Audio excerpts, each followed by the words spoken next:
Okay, heading into week 32 here. Last Sunday evening, we were talking about the opposite of love and kind of where things don't go right for us. And one of the topics that came up was that of hope. And at least a couple of us were expressing kind of a disparaging relationship with hope, where don't get your hopes up, because your hopes are going to get dashed in some way. So rather than talking about hope directly, I want to take a kind of sideways view at it and look at the twin, almost the same thing kinds of concept of expectations and standards. And we sometimes use those two words as synonyms. That's inefficient. We're going to use our words in different ways. And you may use them in different ways than I do. But the point is, I want to make a distinction. Expectations are what we think is going to happen. So as much as possible, for me to live my life as harmoniously as I can, what I want is for my expectations to be spot on. I want to expect exactly what's going to happen. And actually, if we look at it, most of the time that's true. We're pretty good at that. Sometimes what I expect to have happen isn't what happens. I go to the wall, I flip the wall switch, the light doesn't come on. Most of the time it does. But is the light burn out? Is the power out? What's going on? Something's wrong. The switch broken?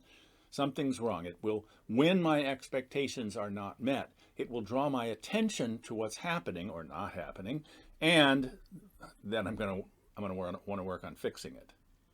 From time to time, we find that our expectations are still not met, and still I keep doing the same thing, expecting a different result. In which case, it's probably time to revise our expectations. I'm not expecting what's really going to happen here. I'm hoping for something that's beyond reasonable. Okay? Second thing related to that is standards. My standards are how I want to show up in my life. And I want to set my standards at least to the best of my ability, if not a little bit more than that. I want to be pushing myself to be the best or better. And typically we can do that until, I'm not as good at what I used to be. I mean, my example in the text below is about opening a pickle jar. Maybe I used to be able to open this jar, my arthritis or my strength or something's not working. Or maybe I shouldn't. Some of the pickles are too sweet and they skunked it up. Something's wrong. In any case, I can't get the lid off the pickle jar. I am not meeting my own standards because I expected to be able to open the pickle jar. So I want to look at what my standards are. Are they reasonable? But I also want to look at the fact that sometimes I'm expecting somebody else to be meeting or to have met my standards. Maybe the reason my expectations are not met is because someone else is not meeting my standards, when in fact they don't authorize me to be someone who sets standards for them. In some circumstances, we do have the authority to set standards for others.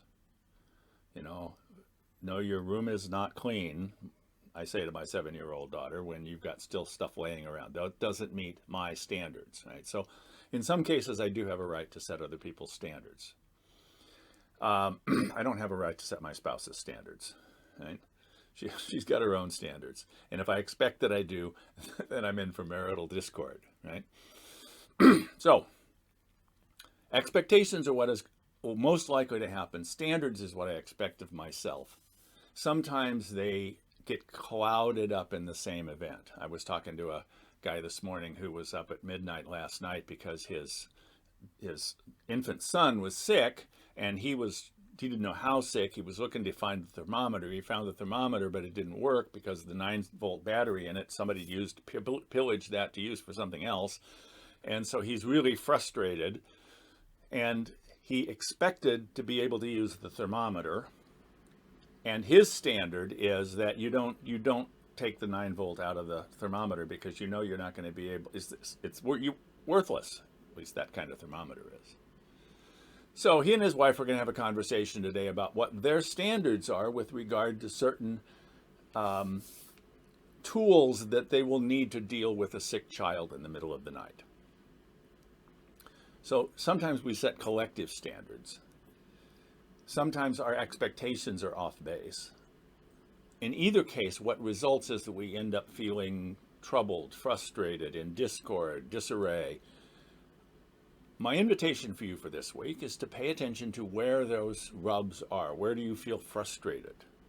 Because it's possible that what you're doing with regard to your expectations or your standards are need a certain adjustment. Let me put it that way. So we want to be looking at that stuff as we continue on this pilgrimage. I hope you can join us Sunday evening.